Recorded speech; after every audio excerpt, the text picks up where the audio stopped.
कैसे आप सभी। आई एम श्योर आप सभी ठीक होंगे। तो चलिए आज का वीडियो स्टार्ट करते हैं। आज के वीडियो में हम एक क्वेश्चन डिस्कस करेंगे कम्युनिटी हेल्थ नर्सिंग का, जो 2018 में पूछा था। उसमें जो है 3 नॉन कम्युनिकेबल डिसीजेस दी थी, cancer, accident and mental health problems. तो इन सारे डिसीजेस पे हमें इनके बारे में डिस्कस करना है, कंडीशंस के बारे में और इसके प्रिवेंशन और कंट्रोल के बारे में जो है लिखना है। तो हम इसे स्टार्ट करते हैं। तो इसमें हम फर्स्टली कैंसर के बारे में डिस्कस करेंगे। स्टार्ट करते हैं। जो लोग चैनल पर नए हो वो चैनल को सब्सक्राइब करें, वीडियो को लाइक करें और अपने सभी दोस्तों के साथ शेयर करें। ठीक है, तो सबसे पहले हम देखते हैं कि कैंसर होता क्या है। कैंसर जो है एक अनकंट्रोलेबल ग्रोथ होती है सेल्स की, जो कि हमारी बॉडी में किसी भी पार्ट में स्टार्ट हो जाती है। ठीक है, और सेल का अनकंट्रोलेबल ग्रोथ ही कैंसर कहलाता है।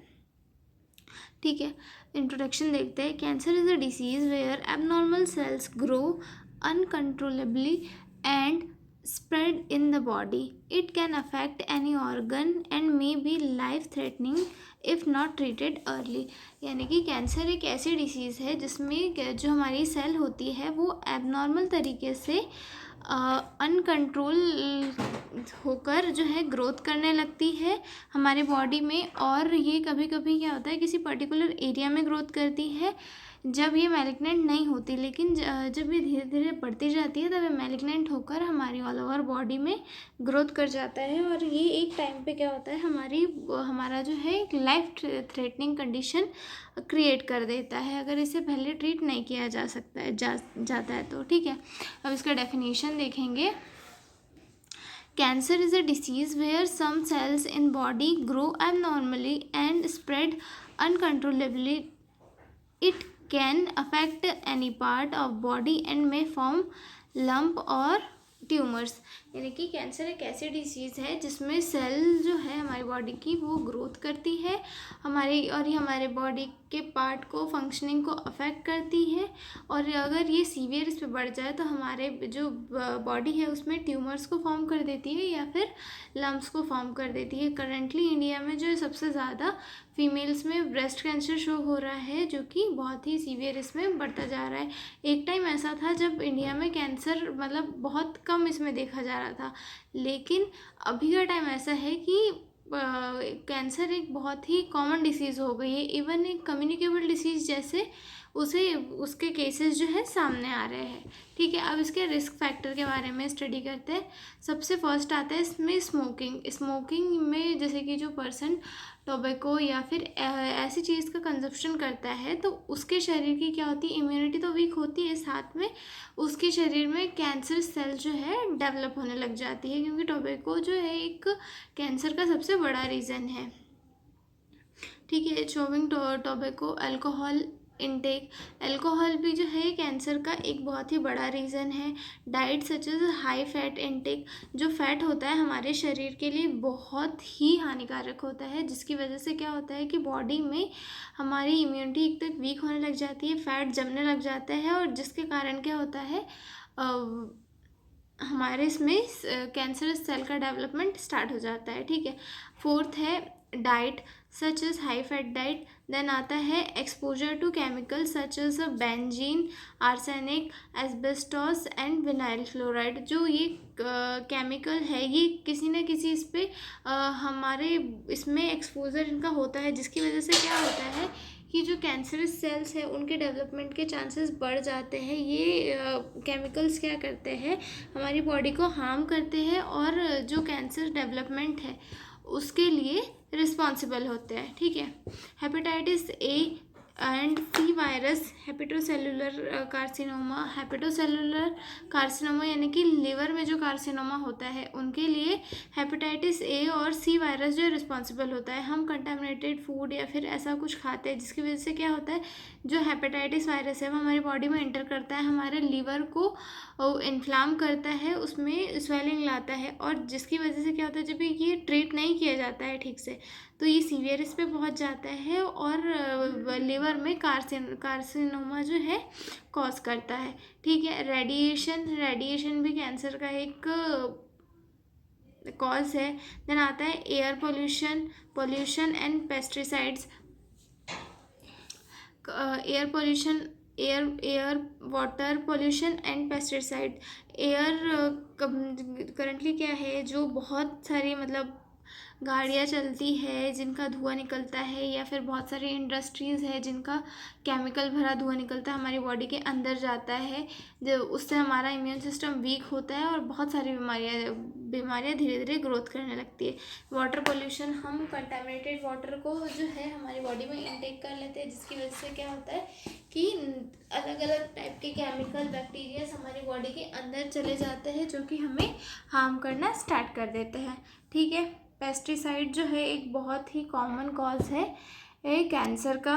ठीक, नेक्स्ट जो है जेनेटिक फैक्टर। जेनेटिक फैक्टर में कैसे कि अगर किसी के पेरेंट्स को या फैमिली में किसी को रहा हो तो उसे होने के चांसेस होते हैं। तो ये सारे जो है कैंसर के रिस्क फैक्टर्स थे। अब हम इसके प्रिवेंशन और कंट्रोल के बारे में पढ़ेंगे। Prevention and control. The prevention and control of cancer involve combination of lifestyle changes, medical intervention, early detection and treatment.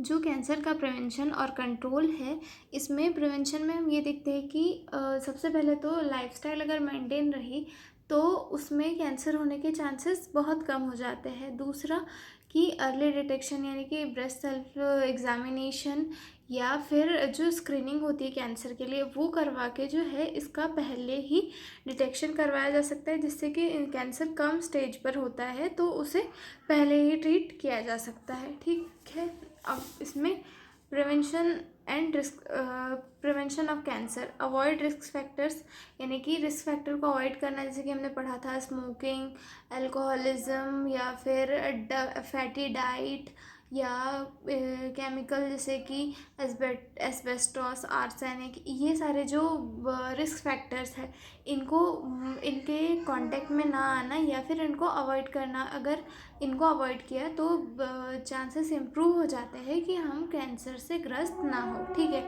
उसके बाद इन्वामेंटल एंड ऑक्यूपेशनल एक्सपोजर्स, मतलब इन्वामेंटल और ऑक्यूपेशनल एक्सपोजर में कैसा कि हमें खुद को सेफ रखना होगा। जैसे कि अगर हम फैक्ट्री में जा रहे हैं तो मास्क यूज़ करें, ग्लव्स यूज़ करें, बार बार हमारे फेस को हाथ ना लगाए, जिससे क्या होगा कि केमिकल्स हमारी बॉडी में इंटर नहीं होंगे, और केमिकल्स हमारी बॉडी में इंटर नहीं होंगे तो हमारी बॉडी में कैंसर के चांसेस कम हो जाएंगे। और उसके बाद जेनेटिक काउंसलिंग, यानी कि अगर फैमिली में किसी को हुआ हो तो जेनेटिक काउंसलिंग के थ्रू जो है उससे कुछ हद तक प्रिवेंशन किया जा सकता है। ठीक है, अब सेकंड है avoid risk factor. Tobacco use. Smoking is the leading cause of cancer, particularly lung cancer. Cutting or not starting is one of the most effective prevention measures. यानी कि जो इसमें हम फर्स्ट जो हमने पढ़ा था प्रिवेंशन ऑफ कैंसर में, फर्स्ट इसको हम डिटेल में स्टडी करेंगे। अवॉइडिंग रिस्क फैक्टर, यानी कि सबसे पहला तो टोबैको यूज़ को अवॉइड करना चाहिए। जैसे कि अगर कोई यूज़ कर रहा हो तो उसे क्विट कर दे, या फिर इसे कभी इसे कभी लेना ही स्टार्ट करने ना करे, तो ये सबसे अच्छा प्रिवेंशन होगा कैंसर से।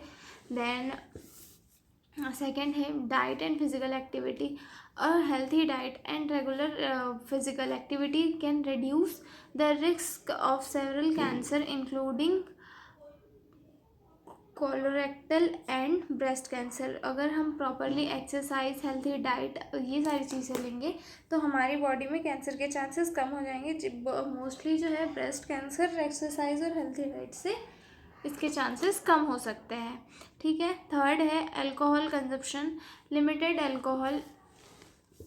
Limited alcohol intake can reduce the risk of cancer such as liver, breast and esophageal cancer. जो अल्कोहल कंजप्शन है ये अगर लिमिटेड किया जाए तो इससे वैसे उतना कोई नुकसान नहीं होता है, लेकिन हमें या तो चाहिए कि हम बिल्कुल भी अल्कोहल का कंजप्शन ना करें, ताकि हम जो है ये फुल्ली फिट एंड ठीक रहे। ठीक है, उसके बाद आता है sun protection. Using sunscreen, wearing protective clothes and avoiding tanning beds can reduce the risk of cancer including melanoma. Melanoma एक कैंसर होता है जो कि सन के एक्सपोजर की वजह से होता है। तो हमें जो है प्रॉपरली सनस्क्रीन यूज़ करना चाहिए, प्रोटेक्टिव क्लॉथ्स पहनने चाहिए, मतलब फुल जब हम सन के एक्सपोजर में जा रहे हैं, और जो सन टैन होता है उससे खुद को बचाना चाहिए, जो कि कैंसर से प्रिवेंशन में हमारी बहुत ही हेल्प करता है। ठीक है, आगे देखते हैं। वैक्सीनेशन भी एक इसका प्रिवेंशन माना जा सकता है। Vaccination like HPV vaccine can prevent certain cancer such as cervical and throat cancer, while the hepatitis B vaccine reduce liver cancer risk. जो वैक्सीनेशन है, वैक्सीनेशन से भी कैंसर को प्रिवेंट किया जा सकता है, लेकिन कुछ कैंसर को प्रिवेंट किया जा सकता है, जैसे कि HPV वैक्सीन से जो है सर्वाइकल कैंसर और थ्रोट कैंसर को प्रिवेंट किया जा सकता है। और जो हेपेटाइटिस बी का इंजेक्शन जो होता है, BCG का जो लगता है, उससे लिवर कैंसर के रिस्क को कम किया जा सकता है। सेकंड हम देखेंगे environmental and occupational exposures. Reducing exposure to known carcinogens such as asbestos, radon and certain chemical in the workplace can lower cancer risk. हमें जो हम इन्वायरमेंट में रहने वाले बहुत सारे जो कार्सिनोजेंस है उनसे खुद को प्रिवेंट करना चाहिए, जिससे कि क्या होगा, वो हमारी बॉडी में इंटर नहीं होंगे और हमारी बॉडी उनके कांटेक्ट में नहीं आएगी, तो हम चांसेस कम रहेंगे कि हमें कैंसर जैसा कुछ कभी हो। ठीक है, उसके बाद genetic counselling for individual with a family history of cancer. Genetic testing and counselling can help access inherited cancer risk and inform preventive strategies such as more frequent screening or prophylactic surgeries। जो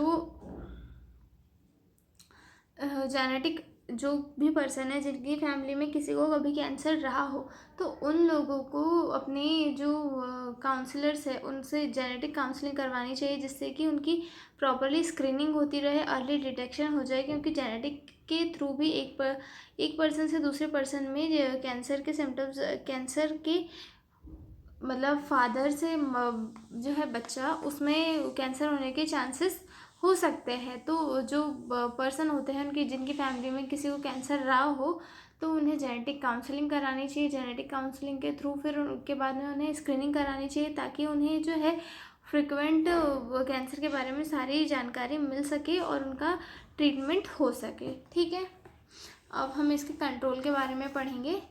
screening and early detection first है इसका control में। Early detection of cancer through regular screening can lead better outcome. Common screening are, जो भी person होते हैं उन्हें सबसे फर्स्ट तो इसका कंट्रोल करने के लिए स्क्रीनिंग और अर्ली डिटेक्शन करना चाहिए, मतलब उसकी प्रॉपरली स्क्रीनिंग करवानी चाहिए, जिससे क्या होगा कि अगर कैंसर के चांसेस कभी हो भी तो वो अर्ली मतलब डिटेक्ट हो जाए, उनका ट्रीटमेंट जल्दी स्टार्ट हो जाए। क्योंकि कैंसर जब कम स्टेज पर होता है तो उसका ट्रीटमेंट अगर प्रॉपरली हो जाए तो वो ठीक किया जा सकता है, लेकिन लेट स्टेज में उसका जो ट्रीटमेंट होता है वो कॉम्प्लिकेटेड होता चला जाता है। ठीक है, फर्स्ट इसमें स्क्रीनिंग एंड अर्ली डिटेक्शन के इसमें जो देखेंगे हम, मेमोग्राफी फॉर ब्रेस्ट कैंसर को से प्रिवेंट करने के लिए ब्रेस्ट सेल्फ एग्जामिनेशन और मेमोग्राफी किया जा सकता है। ठीक है, कोलोनोस्कोपी फॉर कोलोरेक्टल कैंसर। जो कोलोनोस्कोपी है वो, उसमें क्या होता है कि हमारा जो एनस होता है उससे एनस से एक लचीली ट्यूब को कॉलन के अंदर डाला जाता है, जिससे कि इसमें हमारी जो लार्ज इंटेस्टाइन है इसके अंदर कोई भी मतलब एबनॉर्मलिटी या फिर कैंसर जैसा कुछ होगा तो इसका पता लगाया जाता है, और इससे ये डिटेक्ट भी हो जाता है कि अगर अंदर जो है कोई भी कैंसर जैसे चांसेस ना हो।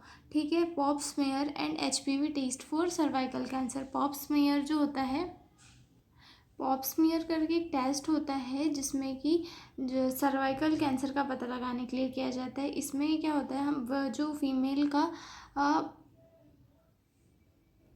वेजाइना होता है, वेजाइने से स्पेकुलम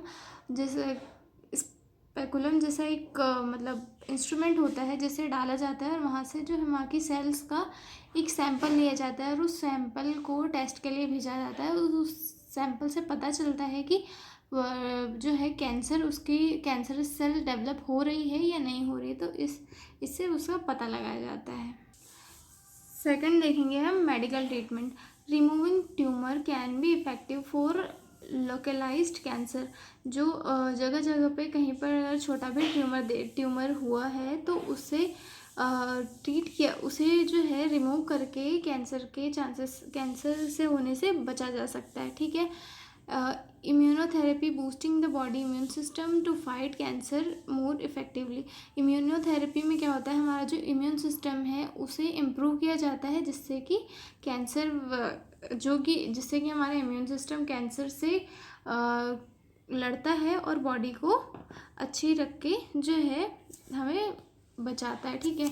रिसर्च एंड इनोवेशन।